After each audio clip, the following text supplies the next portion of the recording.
সংযোগ সড়ক অসম্পূর্ণ রেখে বহুল প্রত্যাশিত তিস্তা সেতু বর্তমানে মাওলানা হামিদ ভাসানী সেতু আগামীকাল বৃহস্পতিবার উদ্বোধনের জন্য চূড়ান্ত প্রস্তুতি সম্পন্ন হয়েছে। এই সেতু গাইবান্ধা জেলার সুন্দরগঞ্জ উপজেলার হরিপুর খেয়াঘাটকে কুড়িগ্রাম জেলার চিলমারী উপজেলার চিলমারী খেয়াঘাটের সঙ্গে সংযুক্ত করেছে।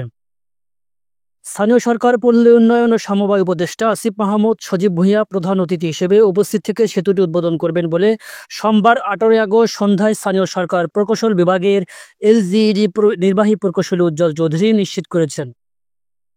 তিনি বলেন, গাইবান্ধা কুড়িগ্রামের বাসিন্দারা দীর্ঘদিন ধরে তিস্তা নদীর উপর একটি সেতুর দাবি জানিয়ে আসছিলেন, যাতে দুই জেলার মধ্যে যাতায়াত সহজ হয়।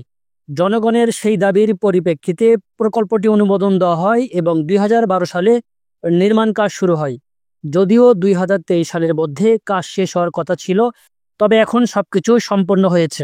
1490 মিটার দৈর্ঘ্য এই সেতুটি নির্মাণে ব্যয় হয়েছে 885 কোটি টাকা। সেতুটি স্থানীয় সরকার প্রকৌশল অধিদপ্তরের এলজিইডি তত্ত্বাবধানে Saudi fund for development SFD ও বাংলাদেশ সরকারের যৌথ অর্থায়নে নির্মিত হয়েছে। China state construction engineering corporation সেতুটি নির্মাণ করেছে।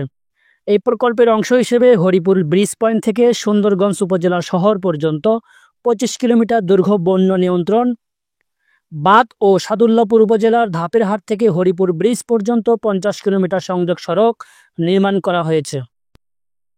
মোট ব্যয়ের মধ্যে মূল সেতু নির্মাণে ব্যয় হয়েছে 279 কোটি 47 লাখ টাকা, সড়ক নির্মাণে 10 কোটি 25 লাখ, নদী ব্যবস্থাপনায় 8 কোটি 55 লাখ এবং ভূমি অধিগ্রহণে 6 কোটি টাকা ব্যয় হয়েছে বলে এলজিইডি কর্মকর্তা জানিয়েছেন। সেতুটিতে রয়েছে 30টি পিলার, যার মধ্যে 28টি নদীর মধ্যে এবং 2টি তীরের পাশে অবস্থিত। প্রায় 3.25 কিলোমিটার নদী ব্যবস্থাপনার আওতায় আনা হয়েছে এবং সেতুর দুই পাশে মোট 57.3 কিলোমিটার সড়ক নির্মাণ করা হয়েছে, যার মধ্যে চিলমারী থেকে মাটিকাটা পর্যন্ত 7.3 কিলোমিটার এবং ধাপের হাট থেকে হরিপুর পর্যন্ত 50 কিলোমিটার। সেতুটি চালু হলে গাইবান্ধা কুড়িগ্রামের মধ্যে ভ্রমণের দূরত্ব প্রায় 135 কিলোমিটার কমে যাবে, ফলে চলাচল ও বাণিজ্য অনেক সহজ হবে। এছাড়াও কুড়িগ্রামের রাজীবপুর, চিলমারী ও রৌমারী উপজেলার কৃষক ও গাইবান্ধার সুন্দরগঞ্জ ও আশেপাশের এলাকার কৃষকরা তাদের কৃষিপণ্য সময়মতো বড় শহরগুলোতে পাঠাতে পারবেন। এটি উত্তরাঞ্চলের সামাজিক ও অর্থনৈতিক উন্নয়নের বড় ধরনের সহায়ক করবে। এটি দেশের ইতিহাসে এলজিইডি কর্তৃক নির্মিত সবচেয়ে বড় সেতু। এদিকে সেতুটি না থাকায় নদী পারাপারে বড় একটি সিন্ডিকেট কাজ করত। নদীর দৈর্ঘ্য অনুযায়ী খেয়া পারে যেখানে সর্বোচ্চ 20 টাকা হওয়া উচিত, সেখানে নেওয়া হতো 50 টাকা, যা গরিব মেহনতি মানুষের জন্য ছিল বড় একটি বোঝা।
যাই হোক, অবশেষে দুই পারের মানুষের স্বপ্ন পূরণে এমন আপডেট বিডি আনন্দিত ও উচ্ছ্বাসিত।